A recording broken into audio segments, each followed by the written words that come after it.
Namo Tassa Bhagavato Arahato Samma Sambuddhassa Namo Tassa Bhagavato Arahato Samma Sambuddhassa Namo Tassa Bhagavato Arahato Samma Sambuddhassa Cô se na phya bê yan qua chan ra cha pa se Metta na lo go si tông shin byong cha pa se Metta yan tu lo ta mu apu kim ba se Metta ye san go si phyan e chan cha pa se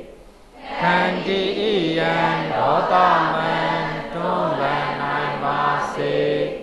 Khandi na lo xin tôn xin dông cha ba se Tôn mi ta xoan ka ba ma nhìn chân cha ba se Ta tu ta tu ta tu Hello, Minglava.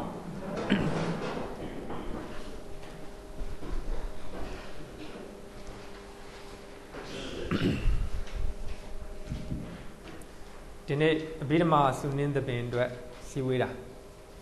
Sunin Lome, bigger Nika on a Pogurio. Not to go a Birma somewhere, no? Quite change me there, one appointment be there. ချိန်မီသေးတယ်နော်အဲ့တော့ခြေရောက်အခုဒီတော့ပြီးခဲ့တဲ့ဘက်ကသင်္ဃာနီးကမဝဆရသောပနာစိတ်သင်္ဃာနီး12ပါးပြီးသွားပြီနော်အဲ့တော့အဲ့12ပါးကိုကျင့်ဦးဇင်းတို့တရားကိုကျင့်တယ်ဦးဇင်းတို့ပြောခဲ့ပြီပြီးခဲ့တဲ့ဘက်ကလည်းပြောခဲ့ပါတယ်ဒါနည်းလေးပြန်ပြီးတော့ပြန်လောက်တာပေါ့နော်ထိုထိုစိတ်၌မရှင်နိုင်သောစေတသိက်များအဲ့တော့ဦးဇင်းတို့လောကုတ္တရာစိတ်မှာမရှင်နိုင်တဲ့စေတသိက်ကပါလေအပမညာစေတသိက်နှစ်ပါးเนาะဘာကြောင့်လဲဆိုတော့သူကလောကုတ္တရာစိတ်10ပါးကနိဗ္ဗာန်ကိုအောင်ပြုတယ်အပမညာကအဲ့တော့တတ္တဝပညာကိုအောင်ပြုတယ်အောင်ခြင်းမတူလို့ပေါ့เนาะဒါလောကုတ္တရာစိတ်အပမညာစေတသိက်နှစ်ပါးမရှင်နိုင်ဘူးအဲ့တော့မဟကုတ်စိတ်မှာမရှင်နိုင်တာပါလေဝိတ္တိစေတသိက်3ပါးနောက်တစ်ခုမဟာကရိယာစိတ်မှာမရှင်နိုင်တာကဝိတ္တိ3ပါးပဲအဲ့တော့ဝိတ္တိကရှောင်ကျင်စေရာဝိတေကမဝတ္ထုတပ်ပါကိုအောင်ပြုတယ်เนาะအဲ့တော့ဦးဇင်းတို့ဒီ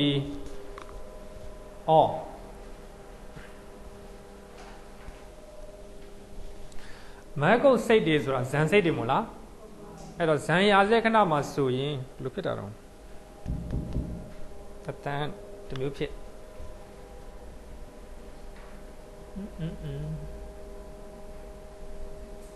Hello အဲ့တော့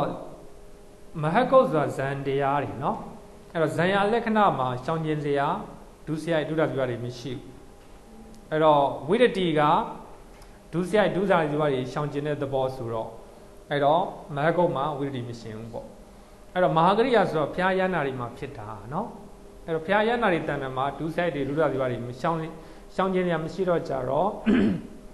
ဝိတ္တိစေတသိက်3ပါးမရနိုင်ဘူးပေါ့အဲ့တော့မဟိပစိတ်10ပါးမှာကြတော့အပမညာ2ပါးရောဝိတ္တိ3ပါးရောပေါင်း5ပါးလုံးမရနိုင်ဘူးเนาะအဲ့တော့ဦးဇင်းတို့ထိုထိုစိတ်နိုင်မရှင်နိုင်သောစေတသိက်များဒါမှတ်ထားရမယ်။ဘာကြောင့်လဲဆိုတော့ဦးဇင်းတို့စာအုပ်ထဲမှာပါတာเนาะအဲ့တော့မှတ်ထားရမယ်။နောက်ဦးဇင်းတို့ဒီနေ့သွားမှာကစိတ်ချင်းထူအောင်ပြုသောစေတသိက်များစိတ်ချင်းထူအောင်ပြုသောစေတသိက်များအဲ့တော့ဦးဇင်းတို့ပြန်စဉ်းစားကြည့်တဲ့အခါမှာလောကုတ္တရာစိတ်သင်္ဃာနီးမှာအဲ့တော့စိတ်ချင်းထူအောင်ပြုတာပထမဇန်နဲ့ဒုတိယဇန်ကိုထူကြအောင်ပြုတာဘာဖြစ်မလဲဝိတက်เนาะအဲ့တော့ဝိတက်ကဒုတိယဇန်မှာမရှိဘူးအဲ့တော့ဝိတက်ကဒုတိယဇန်နဲ့ပထမဇန်နဲ့ဒုတိယဇန်ကွဲပြားသွားအောင်လုပ်တာပေါ့အဲကြောင့်သူဝိတက်ရမယ် နောက်ဘာရအောင်မလဲဝိစာရရမယ်ပီတိရမယ်ဒုက္ခရအဲ့တော့စိတ်ချင်းအဲ့တော့လောကုတ္တရာစိတ်မှာအဲ့တော့စိတ်ချင်းထူးခြားအောင်ပြုတဲ့စေတသိက်ဆိုရင်ဝိတ္တဝိစာရပီတိဒုက္ခเนาะအဲ့တော့ဒီတရားတွေကထူးခြားအောင်ပြုလိုက်လို့ပထမဇန်နဲ့ဒုတိယဇန်မတူဘူးเนาะအဲ့တော့ပထမဇန်မှာ36ပါဒုတိယဇန်ကျတော့35ပါဖြစ်သွားတယ်เนาะအဲ့လိုသူကစိတ်ချင်းထူအောင်ပြုလို့သူတို့ကိုအဲ့တော့ဝိသေတကစေတသိက်လို့ခေါ်တယ်เนาะအဲ့တော့ဆောင်းဝဲမှာတော့တရားတွေဝိသေတကလို့မေးလို့မရှိပါဘူးအဲ့တော့စိတ်ချင်းထူအောင်ပြုတော့လောက၌လူစမ်းများရှိသလိုပဲအဲ့တော့စိတ်ချင်းထူအောင်ပြုတဲ့စေတသိက်တွေရှိတယ်ပေါ့เนาะဒါဆိုလို့ရှိရင်ဒီစေတသိက်တွေပဲဒါလေးဦးဇင်းတို့ပေါင်းစုလိုက်မယ်လောကုတ္တရာစိတ်၌ဝိတ္တဝိစာရပိတိဒုက္ခတိဟုသောသံဃာများကစေတသိက်များကစိတ်ချင်းထူအောင်ပြုတတ်၏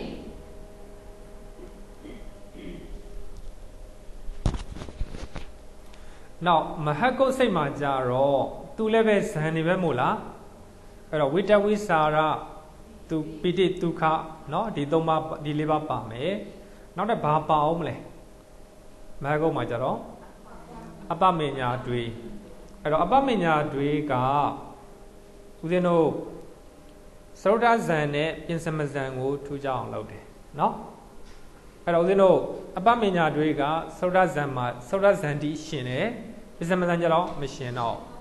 အဲ့တော့သရုဒ္ဓဇန်နဲ့ပြင်စမဇန်ကိုထူးခြားအောင်လုပ်လို့သူပါလေဝိသေတကစေတသိက်เนาะအဲကြောင့်ဦးဇင်းတို့မဟကုတ်စိတ်၌ဇန်တရားများနဲ့ဇန်တရားဆိုတာစောစောဝိတ္တဝိစာရပီတိဒုက္ခကိုပြောတာเนาะဇန်တရားများနဲ့အပမညာတွေတို့ကစိတ်ချင်းထူအောင်ပြုတတ်တယ်ကဲဒါလေးဦးဇင်းတို့ပေါင်းစလိုက်အောင်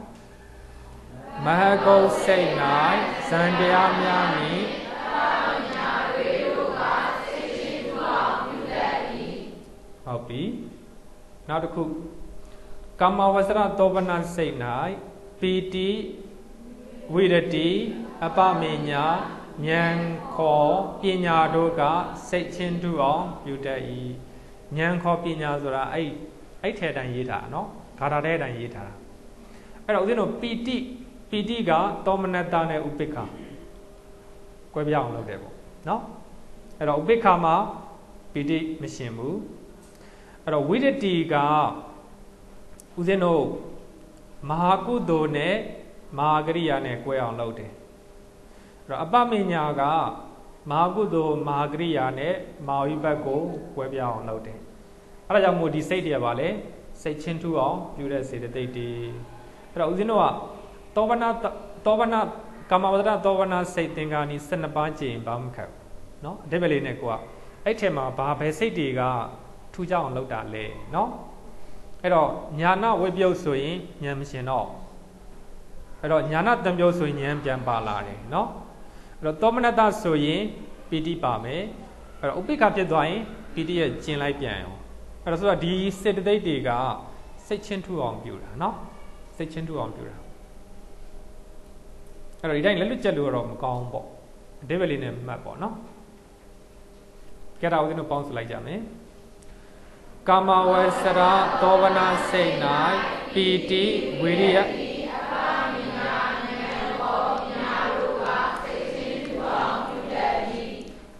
ဟုတ်ပြီဒါပဲဒီ၃ခုပဲเนาะဒီ၃ခုပဲအဲ့တော့ဦးဇင်းတို့သင်္ကာနီးကျင်ရပါမယ်အဲ့သင်္ကာနီးတော့ပြန်မပြောတော့ဘူးအဲ့ပြီးခဲ့တဲ့သင်မိသားအကဲမကြည်သေးရင်သင်မိသားကိုပြန်နားထောင်ပေါ့เนาะဒီအောင်ပြန်နားထောင်ရန်ကြီးခတ်တာတော့မဟုတ်ပါဘူးเนาะဦးဇင်းတို့ခုသွားမှာကအကုသိုလ်စိတ်သင်္ကာနီး9ပါးသွားမယ်เนาะအကုသိုလ်စိတ်သင်္ကာနီး9ပါးအဲ့တော့အဲ့9ပါးထဲမှာဦးဇင်းတို့လောဘမှုစိတ်သင်္ကာနီး4ပါးပါတယ်အဲ့4ပါးကိုဦးဇင်းတို့မှတ်ဖို့အတွက်လောဘမှုစိတ်10ပါးကိုဦးဇင်းတို့ခေါင်းထဲမှာစိတ်ထဲမှာမြင်နေရမှာပေါ့နော်အဲ့တော့10ပါးဆိုပါးတွေလေအဲ့ဒီမှာဦးဇင်းနေရောင်နေပြထားတယ်တွေ့လားအသင်္ခါရိကအသင်္ခါရိက4ပါးနောက်တသင်္ခါရိက4ပါးအဲ့လိုတွေကိုမျိုးလုံးနဲ့မြင်နေရမယ်အဲ့တော့ဒီမှာဘာတွေထိုးအောင်လဲဆိုတော့ဒိဋ္ဌိကတသံပယော ဒိဋ္ဌိကတတမျိုးဒိဋ္ဌိနဲ့ရှင်တယ်ဆိုတော့ဒိဋ္ဌိတရားပေါင်းရမှာပေါ့နော်ဒိဋ္ဌိတရားပေါင်းရမယ်အဲ့တော့ဒီမှာနံပါတ်3မှာဆိုရင်ဒိဋ္ဌိကတဝိပယောဒိဋ္ဌိမရှင်ဘူးဆိုတော့ဘာပါလာမလဲမာနပါလာမယ်အဲ့တော့မာနနဲ့ဒိဋ္ဌိကသူက opposite ပေါ့အဲ့တော့ဒိဋ္ဌိပါရင်မာနမပါဘူးအဲ့တော့မာနပါရင်ဒိဋ္ဌိမပါတော့ဘူးပေါ့ဒီမှာလည်းပြန်ကြည့်သောမနတဥပေက္ခအဲ့ဒါဒါတွေမပြောတော့ဘူးเนาะသောမနတနဲ့ဥပေက္ခအဲ့ဒါတွေခေါင်းထဲမထည့်တော့နဲ့အဲ့တော့ဒီမှာဘာထုမလဲဆိုတော့အသင်္ခါရိကရေသသင်္ခါရိကရေအဲ့တော့ဦးဇင်းတို့သသင်္ခါရိကတိုက်တွန်းပြီးတော့လောရတယ်အဲ့မှာထိနာမိတ်တနိုင်မြင့်နေတဲ့ပုံကိုပြင်းနေတဲ့ပုံကိုတားတိုက်တွန်းပြီးလောရเนาะအဲ့ပြောချင်တာကတော့ထိနာသသင်္ခါရိကဆိုရင်ထိနာမိတ်တ2ပါးပါလာမယ်ဒါလေးကောင်းနဲ့ကြုံမှတ်တာเนาะထိနာမိတ်တ2ပါးပါလာမယ်အဓိပ္ပာယ်လေးနဲ့မှဘာမှမခက်တာမဟုတ်ဘူးဒီမှာအကုသိုလ်စိတ်သင်္ခါနီးဆိုတော့အကုသိုလ်ဦးဇင်းတို့သောဗနာစိတ်25ပါးရအောင်မလားမရဘူးအဲ့တော့သောမနတသောဗနာကသောဗနာနဲ့သွားမှာအကုသိုလ်ကအကုသိုလ်နဲ့သွားမှာအဲ့တော့နှစ်ဖက်ရစေတသိက်ဆိုပါလေပညာသမန်စေတသိက်73ပါအဲ့ဒီ73ပါတော့ပါနေမှာပဲเนาะပညာသမန်စေတသိက်73ပါတော့ပါနေမှာပဲအဲ့ဒါမို့ဦးဇင်းတို့ပညာသမန်စေတသိက်73ပါရမယ်နောက်တစ်ခုအကုသိုလ်စေတသိက်14ပါးထဲမှာအဲ့တော့အကုသိုလ်စိတ်ဖြစ်တိုင်းပါတဲ့4ပါးရှိတယ်ဘာလဲမောဟအာဟိရိကအနုတ္တပဩဒိစ္စအဲ့4ပါးစောစောက73ပါးရဲ့4ပါးရဲ့ပေါင်းတော့ဘယ်လောက်ဖြစ်သွားပြီလဲ18ပါးအဲ့18ပါးတွေကိုဒီမှာကျတော့လောဘဆိုတော့လောဘတော့တရားဘောပါလိမ့်မယ်လောဘစေတသိက်ဒီမှာဒိဋ္ဌိကတတံပြုတ်ဆိုတော့ဘာပါလာမလဲဒိဋ္ဌိပါမယ်စောစော18ပါးတွေကိုလောဘနဲ့ဒိဋ္ဌိနဲ့ထည့်လိုက်ဘယ်လောက်ဖြစ်သွားလဲ19ပါးဒါပဲခက်လားမခက်ဘူးအဲ့တော့အညာသမန်စေတသိက်73ပါးနှစ်ဖက်ရအောင်ကုသိုလ်လည်းပါမယ်အကုသိုလ်လည်းပါမယ်အဲ့တော့သူတို့73ပါးရမယ်အဲ့တော့အကုသိုလ်စိတ်ဖြစ်တိုင်းပါတယ်အဲ့တော့တပ္ပကုသလတာရဏနော်တပ္ပကုသလဆိုတာတပ္ပအကုသလနော်အဲ့တော့မောဟအိဒီကနုတ္တပဩဒိစ္စအဲ့4ပါးရဲ့လောဘဖြစ်တဲ့အတွက်လောဘရဲ့ဒိဋ္ဌိကရတံပြုတ်ဖြစ်တဲ့အတွက်ဒိဋ္ဌိရဲ့19ပါးပေါ့အဲ့တော့ဒီမှာဦးဇင်းတို့အသင်္ခါရိကနံပါတ်1ကိုလောဘမှုပထမအသင်္ခါရိကစိတ်၌လို့သုံးမယ်လောဘမှုပထမအသင်္ခါရိကစိတ်၌အဲ့တော့ဦးဇင်းတို့နံပါတ်3ကျဘာဖြစ်သွားမလဲလောဘမှုဒုတိယအသင်္ခါရိကစိတ်၌နံပါတ်5ဆိုရင်လောဘမှုတတိယအသင်္ခါရိကစိတ်၌နံပါတ်9ကလောဘမှုသရုဋ္ဌအသင်္ခါရိကစိတ်၌အဲ့တော့အကုသိုလ်စိတ်12ပါးထဲမှာအသင်္ခါရိကစိတ်ဘယ်နှပါးပါလဲ5ပါးဘာကြံလဲဒေါသအဲ့တော့ပဋိကသံပယုတ်အသင်္ခါရိကအဲ့တော့အဲ့အသင်္ခါရိကကိုပြင်စမအသင်္ခါရိကလို့သုံးမယ်နော်ပြင်စမအသင်္ခါရိကလို့သုံးမယ်ဟုတ်ပြီအဲ့ဒီမှာအသင်္ခါရိကလို့ပဲတသင်္ခါရိကလေးကိုပဲအဲ့လိုပဲသုံးမယ်အဲ့တော့လောဘမူပထမတသင်္ခါရိကစိတ်၌လောဘမူဒုတိယတသင်္ခါရိကစိတ်၌အဲ့လိုပြောလိုက်တာနဲ့မျိုးလုံးနဲ့မမြင်နေရမယ်နော်မျိုးလုံးနဲ့မြင်နေရမယ်ဟုတ်ပြီဒါဆိုရင်ဦးဇင်းတို့လောဘမူပထမအသင်္ခါရိကစိတ်၌အညတမံစေတသိက်73ပါးမောဟ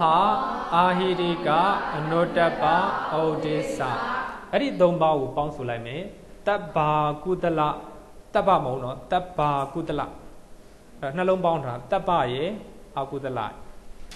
တပ္ပါကုသလတာရဏစေတသိက်4ပါးအဲ့4ပါးရဲ့ပြီးတော့လောဘရဲ့ဒိဋ္ဌိရဲ့အလုံးပေါင်းတော့19ပါးเนาะ19ပါးရှင်းတယ်ဒါပဲအဲ့တော့ဦးဇင်းတို့ဒုတိယအသင်္ခါရိကကိုတွားကြည့်အောင်အဲ့တော့ဒုတိယအသင်္ခါရိကကိုကြည့်လိုက်တော့ကြတော့ဒီမှာဒိဋ္ဌိကတဝိပြုတ်မလားဒိဋ္ဌိရအောင်မလားမရတော့အဲ့တော့ဒိဋ္ဌိစာဘာဝင်လာမလဲ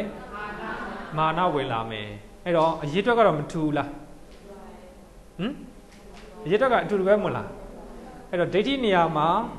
မာနဝင်လာတယ်အရေးအတွက်က19ပါးပဲအဲ့တော့19ပါးချင်းအရေးအတွက်တူတဲ့အတွက်အဲ့တော့သူ့ကိုသင်္ကာနိတနည်းလို့တွက်တယ်ဟုတ်ပြီနော်သင်္ကာနိတနည်းဟုတ်ပြီအဲ့တော့လောဘမူတတိယအသင်္ခါရိယကိုကြည့်အောင်ဒီမှာကြတော့ဒိဋ္ဌိကတသံပြုတ်ဆိုတော့ဒိဋ္ဌိပြန်ပါလာပြီမာနထက်ပြုတ်သွားမယ်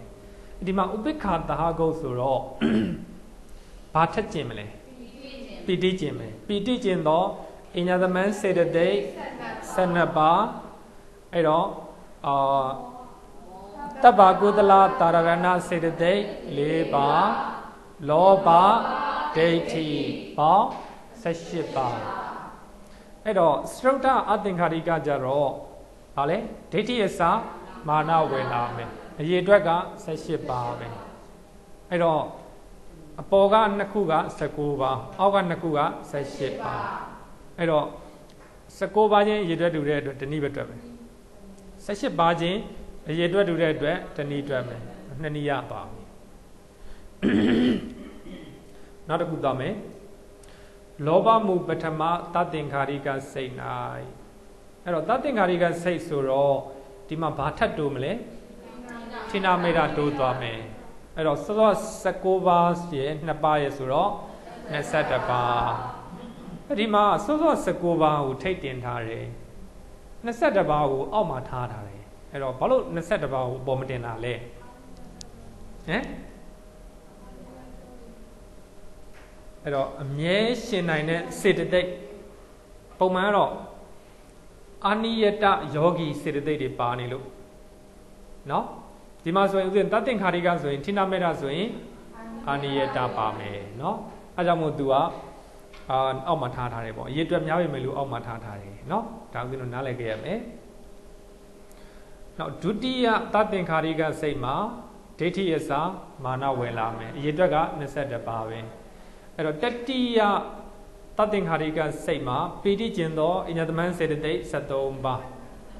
12ပါး sorry 12ပါးတပ္ပဝုဒ္ဒလတာရဏစေတသိက်4ပါးအဲ့တော့လောဘဒိဋ္ဌိဌိနမေတ္တာပေါင်း20နောက်သရုဒ္ဓတသင်္ခါရိကစိတ်မှာကြတော့အဲ့တော့ဒိဋ္ဌိအစမာနဝင်လာမယ်20ပဲအဲ့တော့သင်္ခါနီ၄နည်းပြီးသွားပြီကဲမလွယ်ဘူးလားလွယ်ပါတယ်အဲ့ဒါမဆိုခင်ဦးဇင်းတို့ဒါလေးပေါင်းစလိုက်ကြမယ်လောဘမှုစိတ်8ပါးဟူသောကသောမနတတဟကို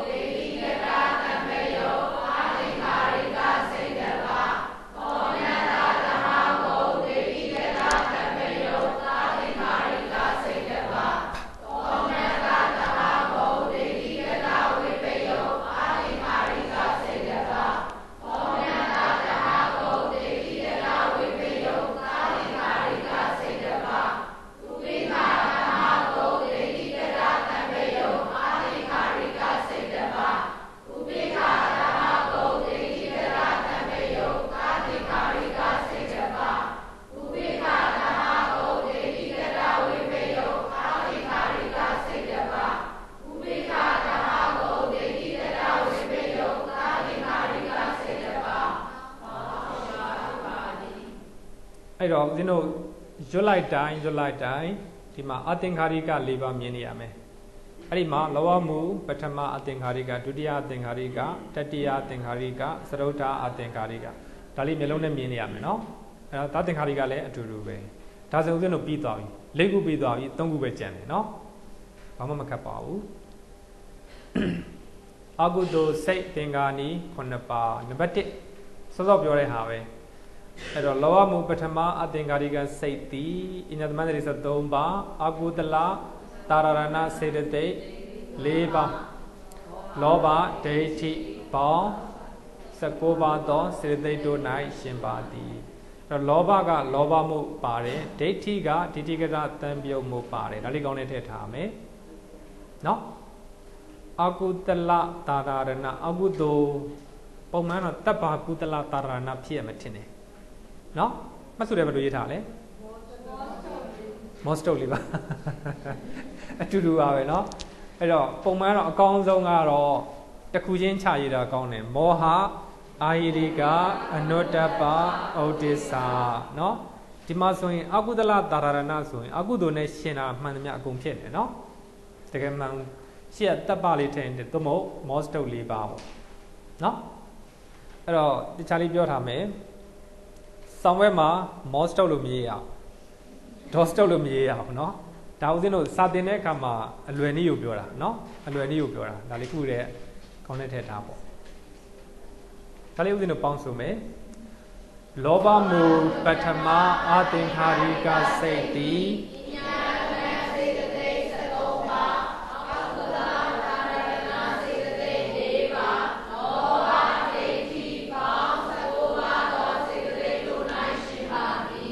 ဒုတိယအာသင်္ခါရိကစိတ်မှာဆိုတော့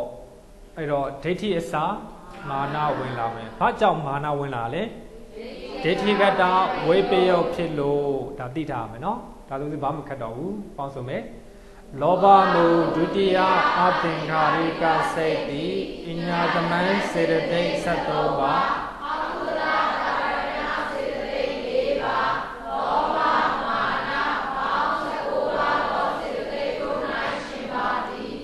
တတိယအသင်္ခါရိကစိတ်မှာကြတော့ပီတိကျင်တယ်ပီတိဘာကြောင့်ကျင်တာလဲဥပိ္ပခာဖြစ်လို့เนาะဒီမှာဒိဋ္ဌိကတတံပြုတ်ဖြစ်သွားလို့ဒိဋ္ဌိပြန်ပါလာတယ်မာနပြုတ်သွားတယ်အရေအတွက်က18ပါဒါလေးပေါင်းစုံမယ်လောဘမူတတိယအသင်္ခါရိကစိတ်တိ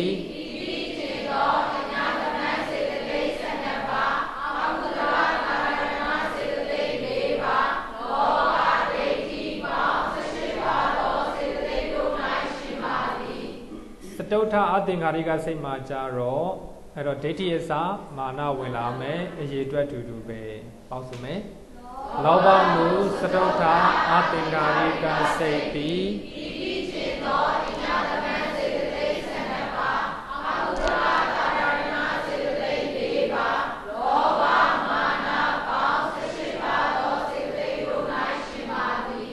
ကဲဒါနှစ်ပါးပြီးသွားပြီအဲ့တော့ဒီ၄မျိုးကိုအခြေခံပြီးတော့အဲ့တော့ပထမသတ္တင်္ခါရိကစိတ်မှာဘာဝင်လာမလဲဌိနာနဲ့မိဒ္ဒဝင်လာမယ်အဲ့တော့ဌိနာမိဒ္ဒစေတသိက်ကအကုသိုလ်သတ္တင်္ခါရိကစိတ်၅ပါးမှရှင်တယ်เนาะအဲ့ဒါကြောင့်မို့သူဌိနာမိဒ္ဒပြန်ဝင်လာမယ်ကျန်တာအတူတူပဲအဲ့တော့19ပါးမှာ2ပါးထည့်လိုက်တော့ကြတော့21ပါးเนาะကဲဒါလေးဦးဇင်းတို့ပေါင်းစုံမယ်လောဘမူပထမသတ္တင်္ခါရိကစိတ်တိ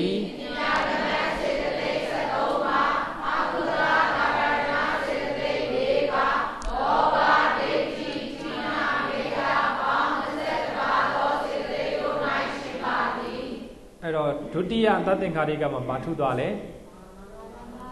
ဒိဋ္ဌိနေရာမှာမာနဝင်လာမယ်ကဲပေါင်းစုံမယ်လောဘမူဒုတိယသတ္တင်္ခါရိကစိတ်တိ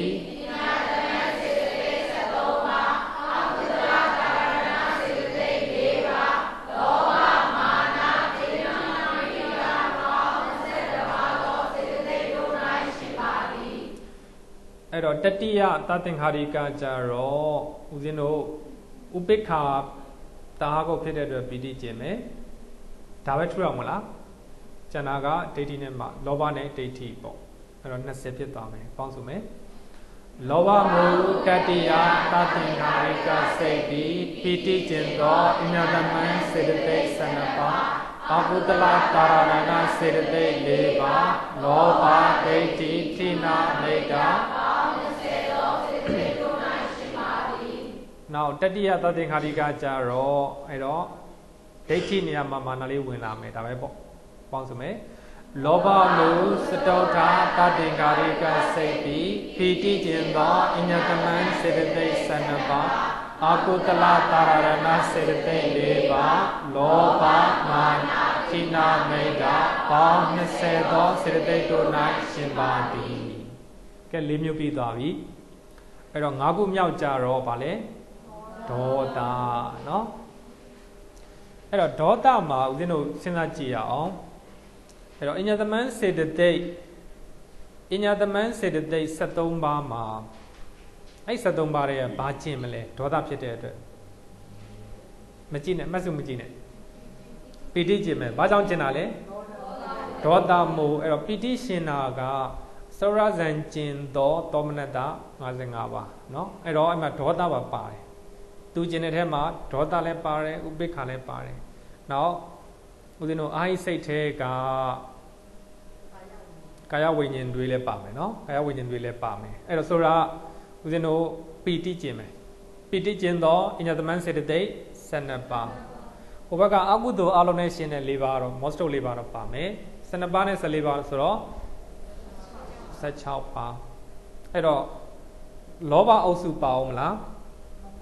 မပါတော့အဲ့တော့3ပါးဖယ်လိုက်တော့နောက်ဒေါသအုပ်စု4မျိုး4ပါးလုံးဝပါလိမ့်မယ်အဲ့တော့စောစောက16ပါးနဲ့2ပါး4ပါးထည့်လိုက်တော့20ဖြစ်သွားပြီအောက်ကဦးဇင်းတို့ပရမ2ခုရှိမှာပေါ့အဲ့တော့ဦးဇင်းတို့အသင်္ခါရိကဆိုရင်ဌိနမိတ်ပါမလားမပါဝိသိကိစ္စရောပါနိုင်မလားမပါနိုင်ဝိသိကိစ္စဆိုတော့သူယုံမတန်တရားဖြစ်နေတာเนาะယုံမတန်တရားဖြစ်နေတာအဲ့တော့ဦးဇင်းတို့ဒါဆိုရင်20ရသွားပြီပေါ့ပိဋိကျင်သောအင်္ဂမန်စေတသိက်12ပါးနောက်အောက်လတ္တာနာစေတသိက်4ပါးဒေါစတု4ပါးဒါပဲပေါ့20အဲ့တော့အောက်ကအဲ့ဒါကိုသူကအသင်္ခါရိကဖြစ်တဲ့အတွက်သူပြင်စမအသင်္ခါရိပြင်စမအသင်္ခါရိကစိတ်နဲ့ဒေါသမှုစိတ်တယ်ဒီမှာကြည့်ဒေါသမှုပြင်စမအသင်္ခါရိကစိတ်เนาะအဲ့တော့အသင်္ခါရိကဆိုတော့ဌိနမိတ်မပါဘူးပေါ့တသင်္ခါရိကဆိုရင်ဌိနမိတ်ပါလာမယ်22ပါးဖြစ်သွားမယ်အဲ့တော့ဦးဇင်းတို့ဟိုမှာလောဘမှုပထမအသင်္ခါရိကစိတ်မှာ19ပါးမလား19ပါးဒီမှာ22ပါးတောင်ဖြစ်နေတာဘာကြောင့်သူ့ကိုထိတ်မတင်တာလဲ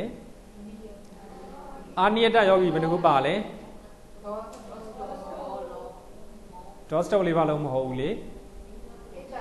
အိတ်တာမေစရိယဂောစာ3ပါးပါနေတယ်အဲ့တော့စောစော22ပါးတွေက3ပါးနှုတ်တော့19ပါးပဲမဟုတ်လားသူလဲ19ပါးပဲဟုတ်လား19ပါးမဟုတ်ဘူးနော်ဟမ်20တဲ့တော့မှာ20ရဲ့73ပါးနှုတ်တော့18ပါးဆိုတော့22ပါးတွေသွားနှုတ်22ပါးတဲ့ဆိုရင်ဌိနမိတ်ပါနှုတ်အောင်မှာ5ပါးနှုတ်အောင်ပါနော်ဟုတ်ပြီအဲဆိုရင်ကိုယ့်တောင်တာသွားပြီလားအဲ့တော့ဒါဆိုရင်ဒါလည်းမခတ်တော့ဘူးပေါ့နော်မခတ်တော့ဘူးပီတိကဒေါသဖြစ်တဲ့အတွက်ကျင်တယ်နောက်အကုသိုလ်တိုင်းအကုသိုလ်စိတ်တိုင်းပါတယ်အဥဒ္ဒဇာနဲ့စိတ်4ပါးဒေါစတု4ပါးပေါင်း20မခတ်ပါဘူးအဲဦးဇင်းတို့ပေါင်းဆိုကြမယ်ဒေါသမူပြင်စမအသင်္ခါရိကစိတ်တိပီတိကျင်သောအညတမံစေတသိက်12ပါးအကုသလကာရဏစေတသိက်4ပါးဒေါစတု4ပါးပေါင်း20သောစေတသိက်တို့၌ရှင်ပါသည်အဲ့တော့အောက်ကသသင်္ခါရိကသသင်္ခါရိကလည်းအပေါ်၄ပါးပြီဆိုတော့သူလည်းပြင်စမသသင်္ခါရိကပေါ့အဲ့တော့ဌိနမိတ်တိုးလာမယ်ဒါပဲမို့လား22ပါးပေါင်းစုံမယ်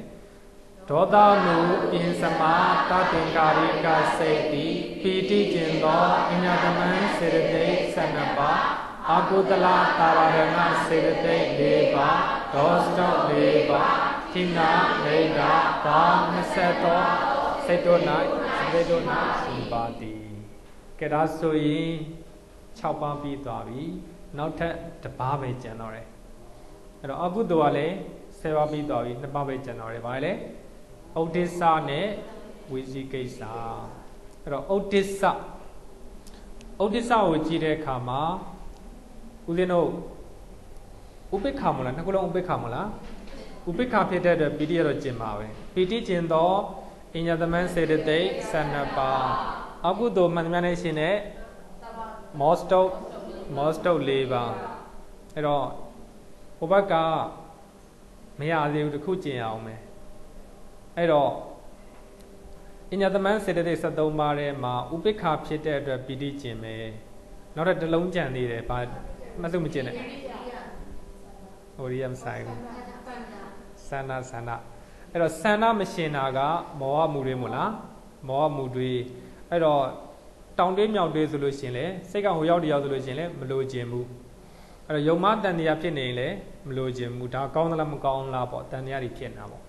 အဲ့ဒီအချိန်မှာလည်းမလို့ခြင်းဘူးပေါ့အဲ့တော့ဆန္ဒကျင်မှာအဲ့တော့ဆန္ဒနဲ့ပီတိကျင်မယ်နော်အဲ့ကြောင့်မို့ဦးဇင်းတို့ကဒီသင်္ကာနိနဲ့တန်ပြောကနေလောချိတ်ဆက်နေတာပေါ့နော်ချိတ်ဆက်နေတာ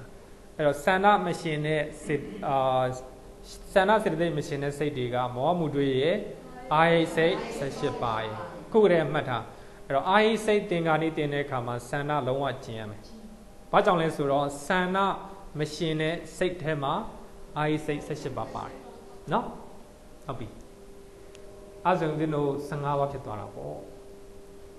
မောဟမှုဥဒိစ္စတံပြုတ်စိတ်သည်စန္ဒပီတိကျင်သောပညာသမန်စေတသိက်17ပါးအကုသလကာရဏစေတသိက်4ပါးပေါင်း15ပါးသောအဲ့တော့ဒီမှာဝိသိကိစ္စကလည်းမောဟမှုတွေဖြစ်တဲ့အတွက်စန္ဒပီတိကျင်မယ်အဲ့တော့ပီတိဆိုဥပိ္ပခဖြစ်လို့ကျင်တာနော်ဒါလေးကောင်းလေးထည့်ထားရမယ်အဲ့တော့အဒီမောက္ခပါခြင်းပဲအဲ့တော့အဒီမောက္ခမရှင်တဲ့စိတ်တွေကိုကြည့်တဲ့အခါမှာဦးဇင်းတို့ဝိသိကိစ္စပါမယ်နောက်တစ်ခုကဘာတွေပါအောင်မလဲ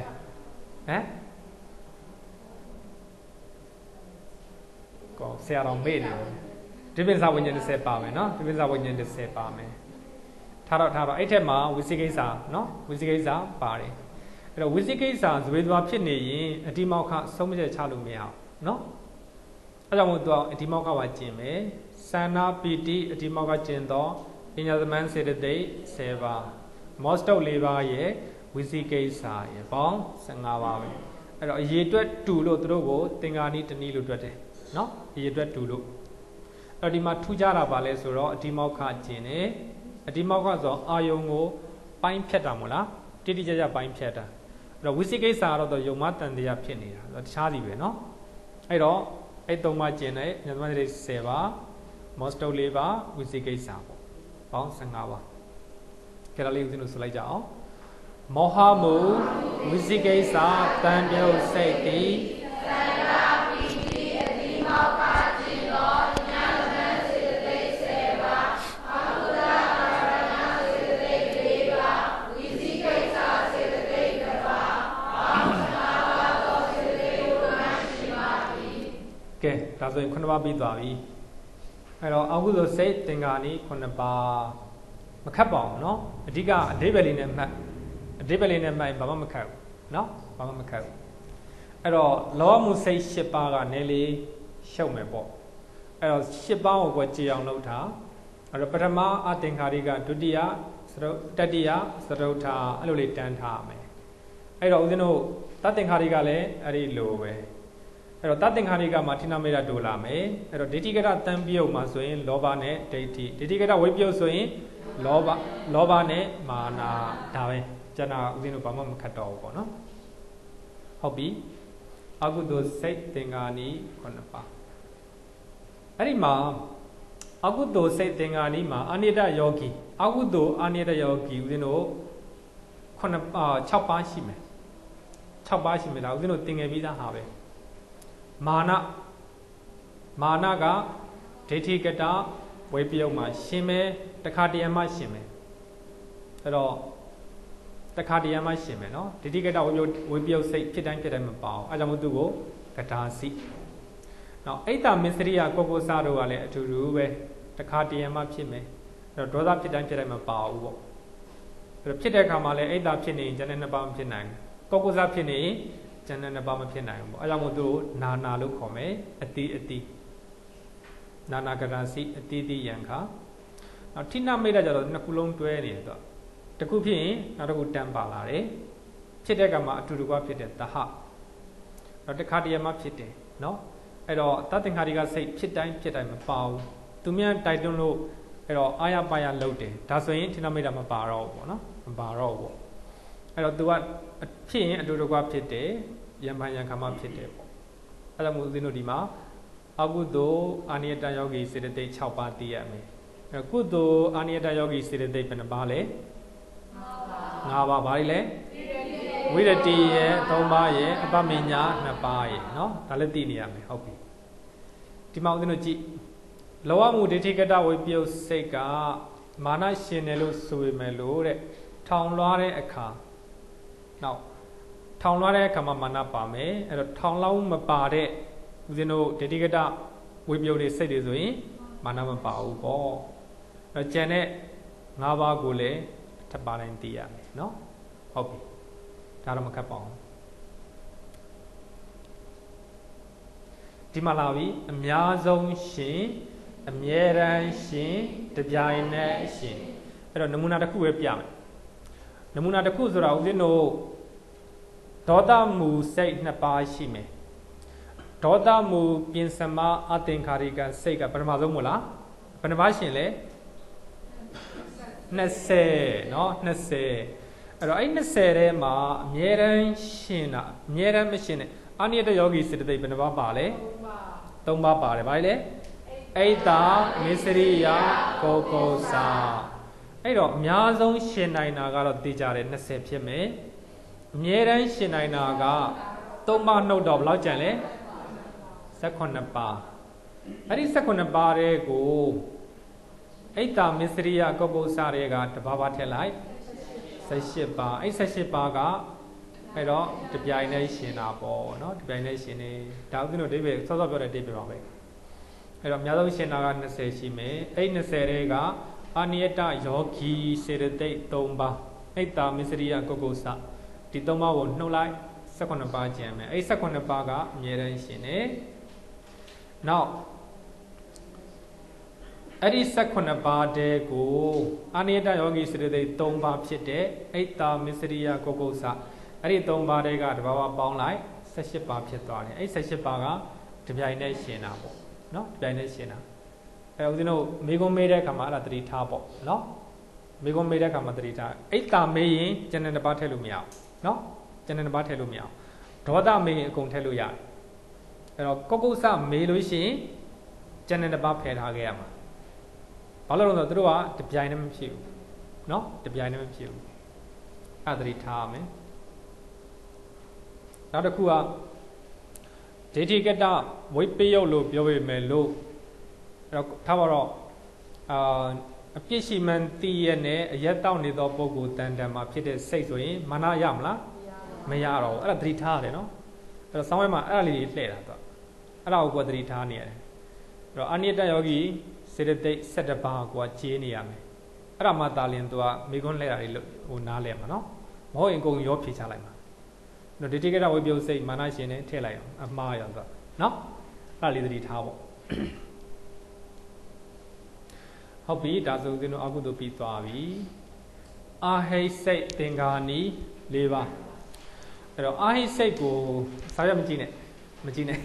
ခဏနေဦးအဲ့တော့ဦးဇင်းတို့အာဟိစိတ်ကိုသင်တဲ့အခါမှာအဲ့တော့ဝိထိစဉ်ကိုပြန်ကြည့်အောင်ကြားသေးလားမသိအတေတဘဝင်ဘဝင်ကဆလနာဘဝင်ကိုပိစေတာပြင်စတော်ရာဝဇံစက္ကုဝိညေတံပတိဆိုင်တဏိရဏဝုထောဇောနော်အဲ့ဒီမှာဆိုရင်ဦးဇင်းတို့ပြောခဲ့တယ်အဲ့တော့အဲ့ဒီထဲမှာဆိုရင်နောက်ကနေပြန်ရည်လိုက်နောက်ဆုံးဟာအင်အားကြီးဆုံးပဲနောက်ဆုံးကဘာလဲဇောအာဟိစိတ်18ပါးထဲမှာဇောဖြစ်နိုင်တာဘာလဲနောရတာဝဇံဇောမဟုတ်လေဟတ္တိတုပ္ပတ်လေအဲ့တော့ဟတ္တိတုပ္ပတ်ကဇောအဲ့တော့ဇောဖြစ်တဲ့တော့သူကအင်အားကြီးဆုံးပဲအဲ့တော့ဟတ္တိတုပ္ပတ်ကအင်အားကြီးဆုံးဆိုတော့သူရှင်တဲ့စေတသိက်ကအများကြီးဖြစ်မှာပေါ့အများဆုံးဖြစ်မှာပေါ့နော်အဲ့တော့ဟတ္တိတုပ္ပတ်ပြီးတော့ဇောပြီးတော့ပြန်တက်လိုက်ပါလေဝုထောအဲ့တော့ဝုထောကမနောရတာဝဇံအဲ့တော့မနောရတာဝဇံကဒုတိယအားကြီးဆုံးပေါ့ပြန်တက်လိုက်ပါလေဝုထောရဲ့ထက်ကပါလေတန်တိရဏအဲ့တော့တန်တိရဏအင်အားကြီးဆုံးတစ်ဖြည်းဖြည်းနဲ့တက်သွားတာပေါ့နော်ပြောချင်တာကတော့အဲ့ထဲမှာသူကဟတ္တိတုပ္ပတ်ကအင်အားကြီးဆုံးဟတ္တိတုပ္ပတ်ပေမဲ့လို့အညတမန်စေတသိက်73ပါးလုံးမရနိုင်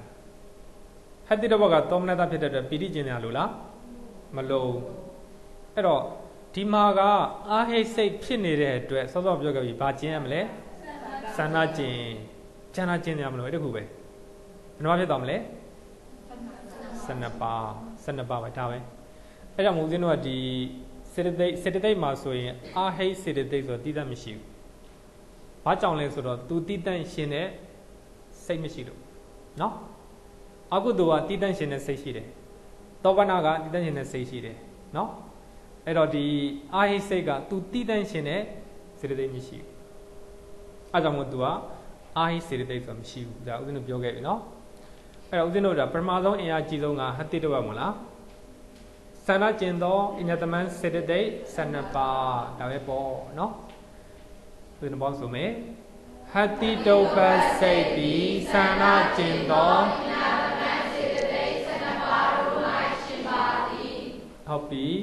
အဲ့တော့ဒုတိယအင်အားကြီးဆုံးကဝုတ်ထောမလားဝုတ်ထောအဲ့တော့သူ့ကိုစကလုံးတိကျပြောလို့ရှိရင်မနောဒွါရဝဇံအဲ့တော့မနောဒွါရဝဇံကဦးဇင်းတို့ဥပိ္ပခမလား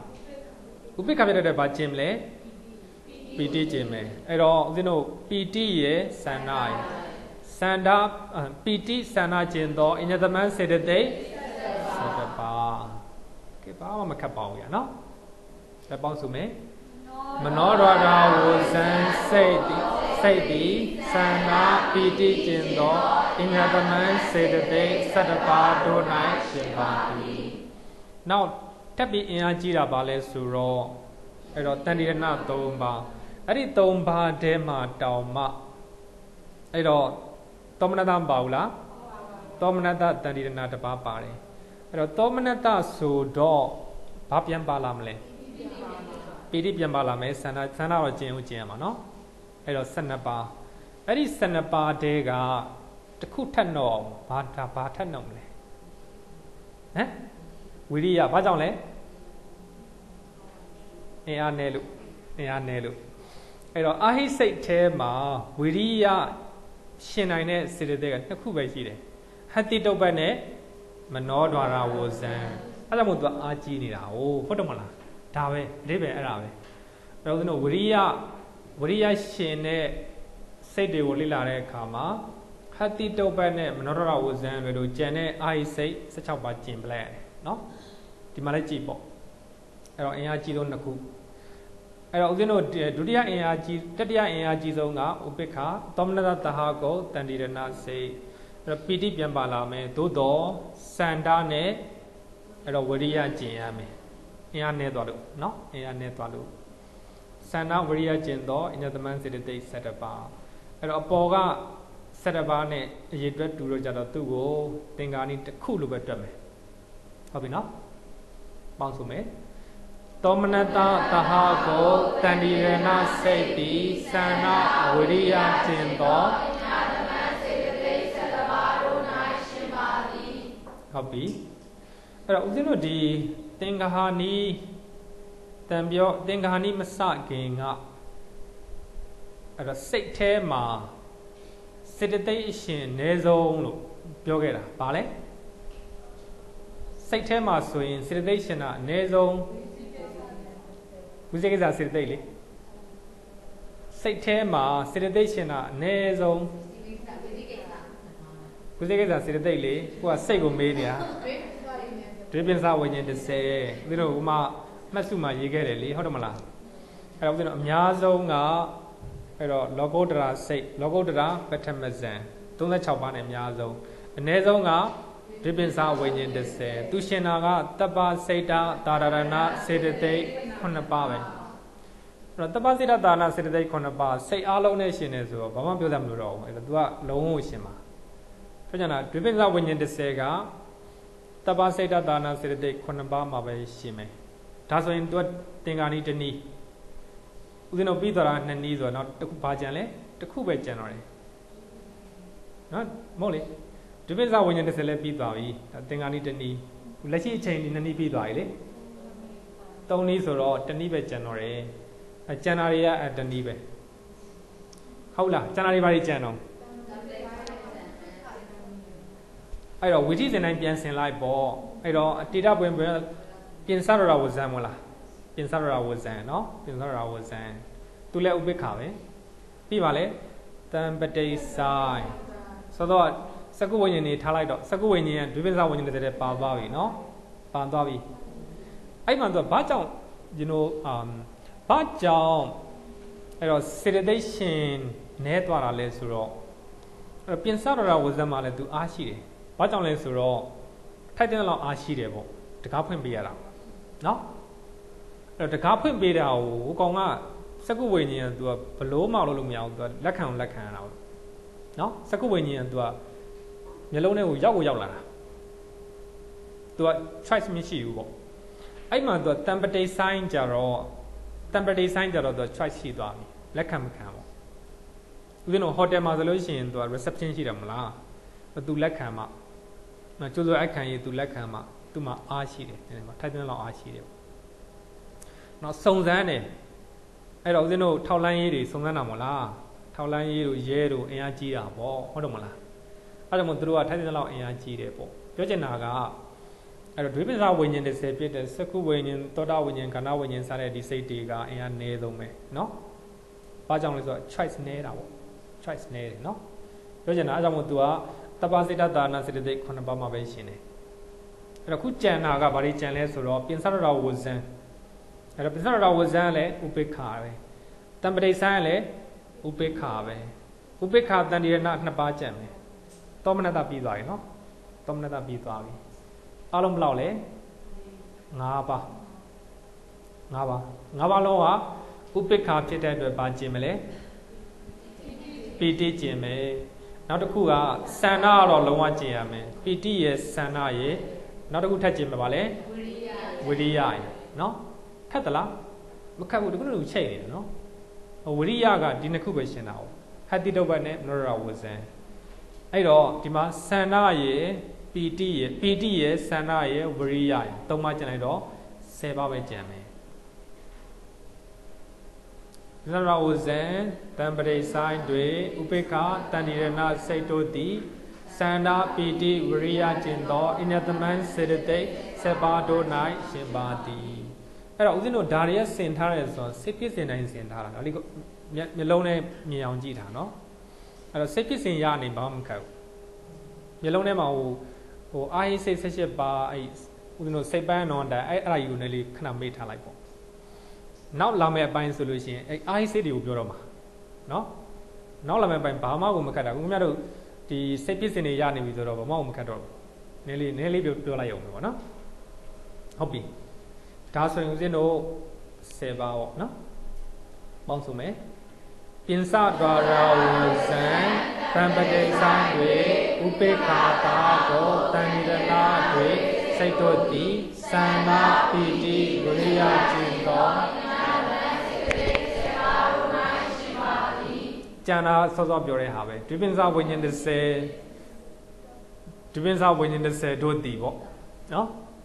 တပ္ပစိတ်တာတာရဏစေတိတ်9ပါးတို့၌သာရှင်ပါသည်ကဲပေါင်းစုမယ်ဒွိပင်္စဝိညာဉ်30စိတ်တို့တည်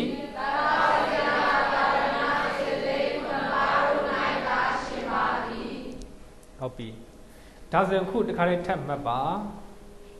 အဲ့တော့စိတ်ထဲမှာတော့စိတ်နော်စိတ်ထဲမှာစေတသိက်ရှင်တာအနည်းဆုံးစိတ်ဆိုရင်ဘာပြောမလဲဒွိပင်္စဝိညာဉ်30စေတသိက်ထဲမှာစိတ်ရှင်တာအနည်းဆုံးစေတသိက်ဆိုရင်ဒီစိကိစ္စဒါလေးမှတ်ထားခဲ့ရမယ်နော်မှတ်ထားခဲ့ရမယ်ဒါအရေးကြီးတယ်အဲ့တော့ဒီစီဆိုဦးဇင်းတို့အာဟိစိတ်သင်္ကာနီခတ်သလားမခက်တော့ဘူးနော်ဒါမှအဓိပ္ပာယ်မသိရင်တော့လက်ထွက်သွားမယ်နော်လက်ထွက်သွားမယ်အဲ့တော့ဟတ္တိတုပ္ပကပြန်ရှင်းရင်ဟတ္တိတုပ္ပကအင်အားကြီးဆုံးပဲ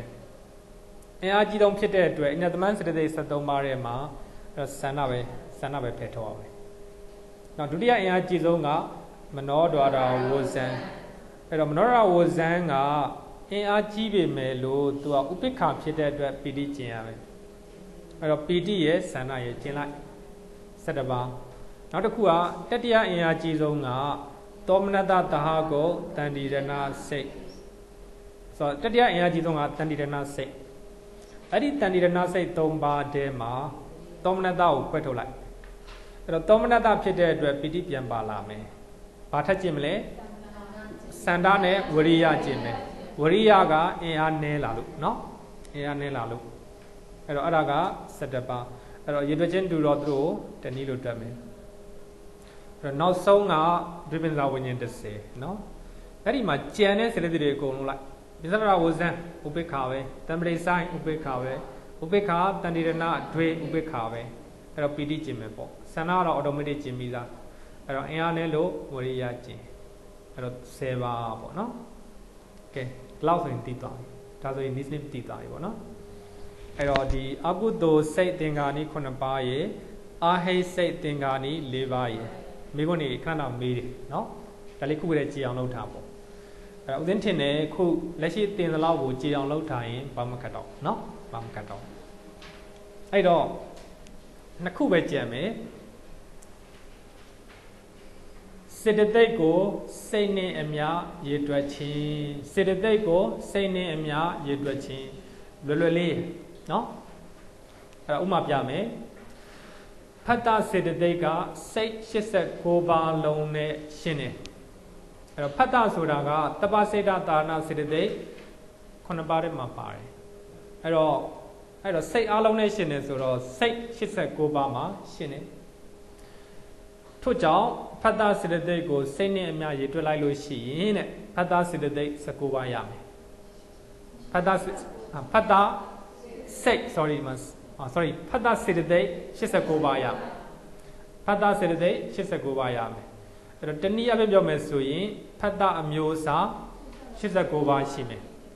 ဆိုအကုသိုလ်မှာရှင်တဲ့ဖတ်တာနဲ့ကုသိုလ်မှာရှင်တဲ့ဖတ်တာမတူဘူးလောကီမှာရှင်တဲ့ဖတ်တာနဲ့လောကုတ္တရာမှာရှင်တဲ့ဖတ်တာကမတူဘူးเนาะအဲ့ဒါရှိတယ်အဲ့တော့ပြောချင်တာကဖတ်တာအမျိုးအစား89ပါးရှိတယ်အဲ့ဒါကိုဦးဇင်းတို့ဒီမှာဒီတညိုကျမ်းကပြောလဲဆိုတော့စေတသိက်ကိုစိတ်နဲ့အမြရေတွက်ခြင်းစိတ်တေနာသမမုဒ္ဒိတေတဲ့ပါဠိရအဲ့တော့စိတ်ကိုအဲ့တော့စေတသိက်နဲ့အမြရေတွက်ရမယ်စေတသိက်ကိုစိတ်နဲ့အမြရေတွက်ရမယ်အဲ့တော့ဦးဇင်းတို့ဒီမှာနောက်တစ်ခုပေးထားတယ်မောဟစေတသိက်ကအကုသိုလ်စိတ်12ပါးမှာရှင်းတယ်အဲ့ဒါကြောင့်မို့အဲ့တော့မောဟစေတသိက်က12ပါးဖြစ်သွားတယ်လောဘမှုမှာရှင်တဲ့မောဟဒေါသမှုမှာရှင်တဲ့မောဟမှာရှင်တဲ့မောဟမတူเนาะအဲကြောင့်မို့သူကအဲ့တော့စေတသိက်ကိုစိတ်နဲ့အမြရေတွက်ရမယ်အဲ့တော့မောဟစေတသိက်ရှင်တာကအကုသိုလ်စိတ်12ပါးဖြစ်တဲ့အတွက်မောဟစေတသိက်12ပါးဖြစ်သွားတယ်အဲ့တော့ပြဉ္ဉ္တဲ့စေတသိက်ကစိတ်ဘယ်လောက်ရှင်တယ်လဲပြဉ္ဉ္တဲ့စေတသိက်စိတ်ဘယ်လောက်ရှင်တယ်လဲ48ပါးအဲ့တော့ပြဉ္ဉ္တဲ့စေတသိက်ဘယ်နှပါးဖြစ်သွားမလဲ48ပါးဖြစ်သွားမယ်စေတသိက်ကိုစိတ်နဲ့အများရေတွက်ရမယ်ဆိုတာစိတ်ရှင်သလောက်เนาะစိတ်ရှင်သလောက်အဲ့ဒါကိုပြောတာအဲ့တော့ဝိရိယစေတသိက်ရှင်တဲ့စိတ်ကဘယ်လောက်လဲ80ဘယ်လောက်လဲ83ထင်တာပဲဦးရင်းလည်းပြန်တွက်အောင်ပါအဲ့တော့အာဟိစိတ်ထဲမှာသူက16ပါးကျင်တာအောင်16ပါးကျင်တော့ကြတော့82ဖြစ်မှာပေါ့နော်82အဲ့တော့ဝိရိယစေတသိက်ရှင်တဲ့စိတ်က82ပါးရှိတဲ့အတွက်ဝိရိယစေတသိက်ကလည်း82ပါး꿰သွားတယ်ဝိရိယအမျိုးအစား82ပါး꿰သွားတယ်ဒါနားလေရမယ်နော်နားလေရမယ်အဲကြောင့်မြတ်စွာဘုရားပြောတဲ့အခါမှာသူကယဟန်တစ်ပါးသူကဒီမိစ္ဆာဒိဋ္ဌိအယူပေါ့မိစ္ဆာဒိဋ္ဌိဆိုတာသူက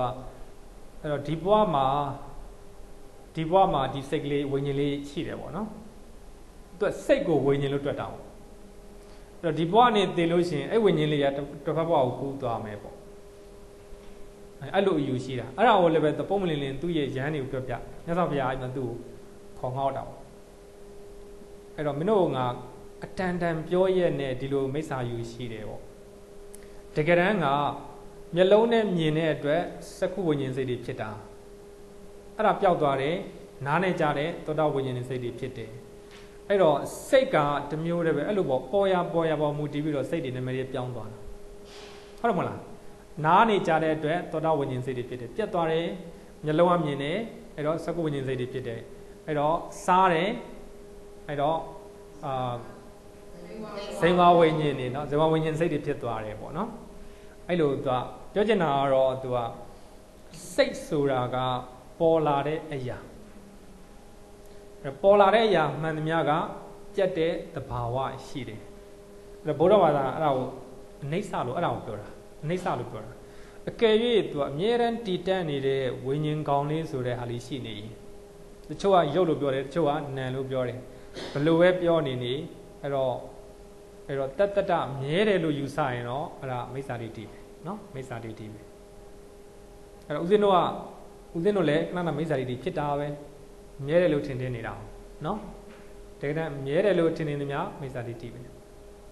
ဒီမှာလည်းအဲ့လိုပဲသူကဖတ်တာကအကုသိုလ်စိတ်မှာရှင်တဲ့ဖတ်တာနဲ့လောကုတ္တရာစိတ်မှာရှင်တဲ့ဖတ်တာလုံးဝကွာတယ်မတူနော်အဲ့ဒါကြောင့်မို့သူကဖတ်တာက89ပါးမှာရှင်တဲ့အတွက်ဖတ်တာစေတသိက်ပေါင်း89ပါးဖြစ်သွားတယ်အဲ့တော့မောဟကအကုသိုလ်စိတ်12ပါးမှာရှင်တဲ့အတွက်မောဟစေတသိက်အမျိုးအစား12မျိုးဖြစ်သွားတယ်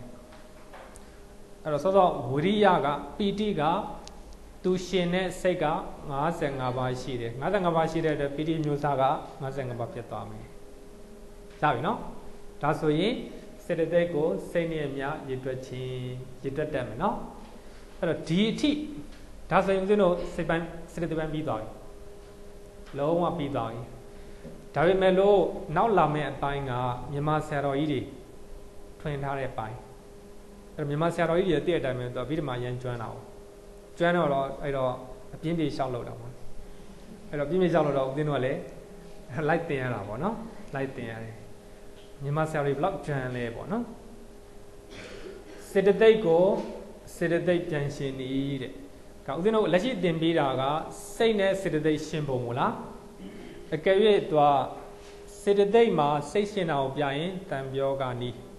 အဲ့တော့စိတ်မှာစေတသိက်ရှင်တာကိုပြရင်သင်္ကာနီးအဲ့ဒါပဲဒီလက်ရှိပြောမှာဒီမှာစေတသိက်ကိုစေတသိက်ပြန်ရှင်နေတဲ့လို့လုပ်မယ်ကြည့်အောင်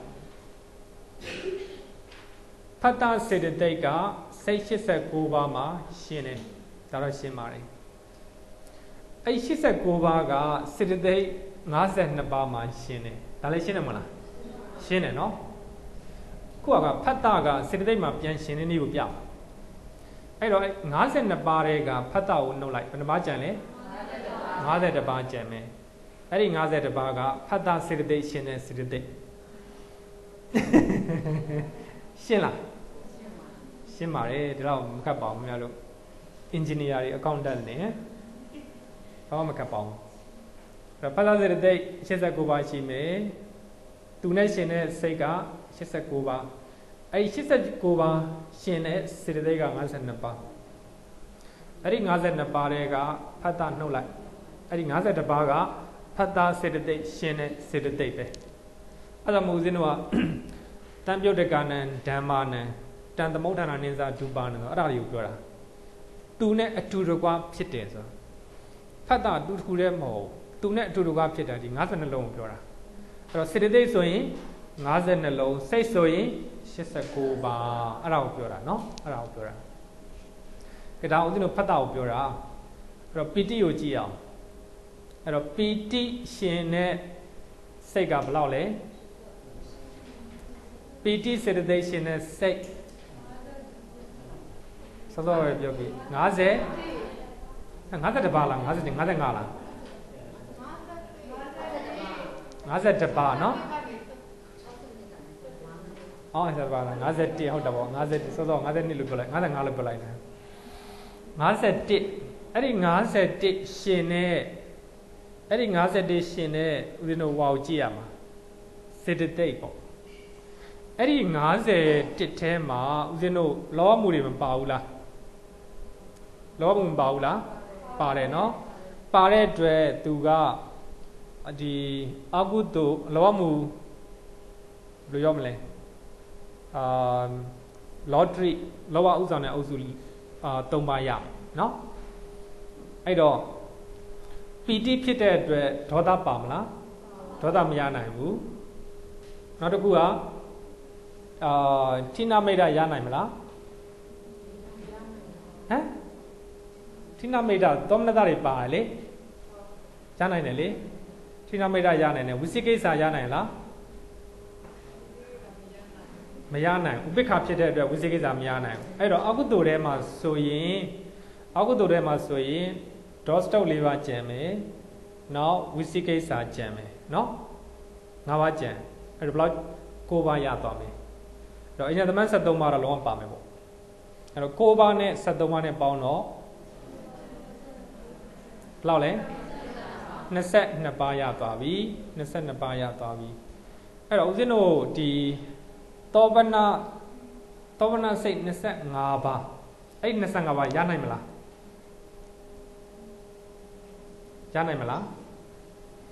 အဲ့ထဲမှာဦးဇင်းတို့လောဘဒီလောကုတ္တရာပထမဇန်မပါဘူးလားပီတိရှင်တဲ့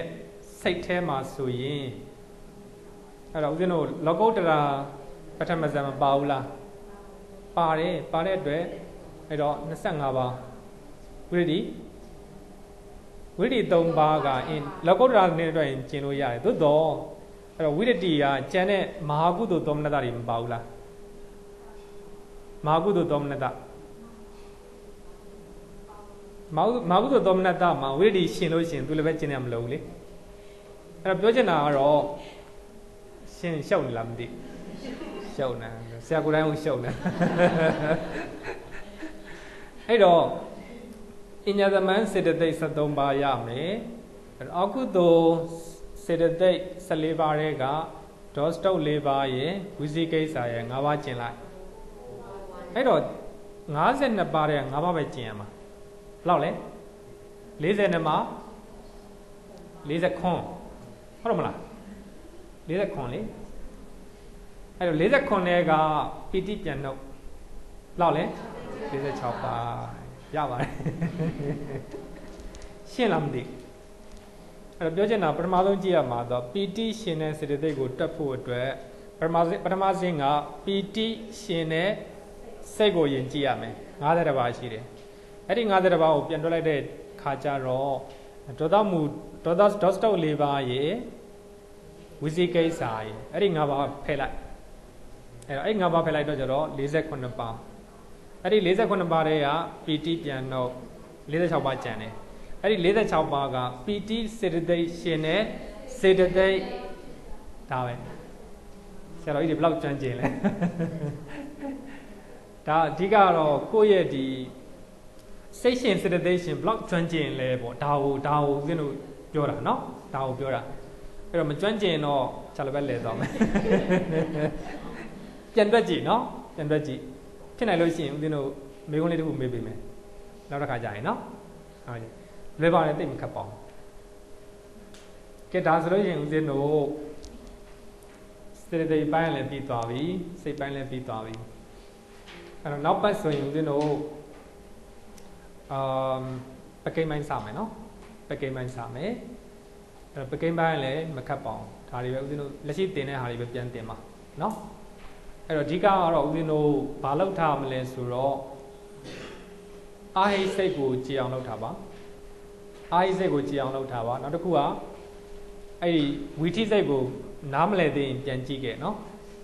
နားထောင်တော့ဦးဇင်းတို့ဒီအာဟိစိတ်တင်တော့ဝီထိစဉ်တိုင်းဦးဇင်းတို့တင်ထားတာเนาะအဲ့ဒါလေးပြန်နားထောင်လိုက်ဒါဆိုလို့ရှိရင်ဦးဇင်းတို့အဲ့ဒီပကိန်းပိုင်းမှာဆိုရင်ရမ်းလွယ်သွားပြီเนาะရမ်းလွယ်သွားပြီနောက်တစ်ခုကဦးဇင်းတို့မိခွန်းနေပေးထားတယ်မိခွန်းနေဖြည်းဖြည်းယူသွားလိုက်ကြပါเนาะယူသွားလိုက်ကြအောင်ဟုတ်ပြီကဲဆိုဦးဇင်းတို့တင်ကြအောင်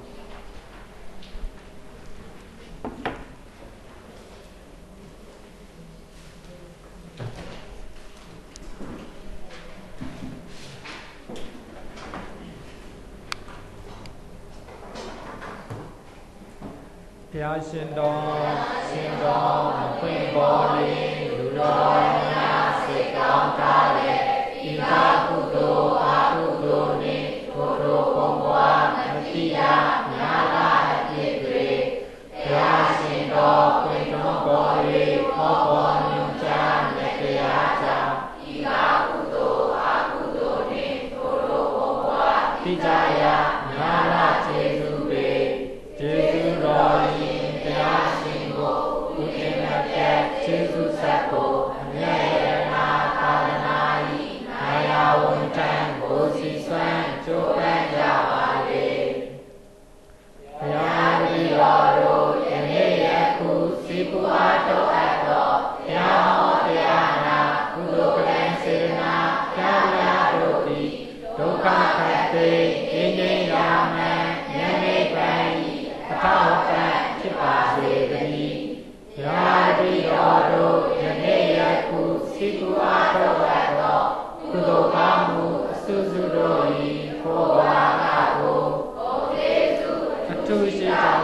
တော်မိခင်ဖခင်ဆရာသခင်တို့ကိုအစာထား၍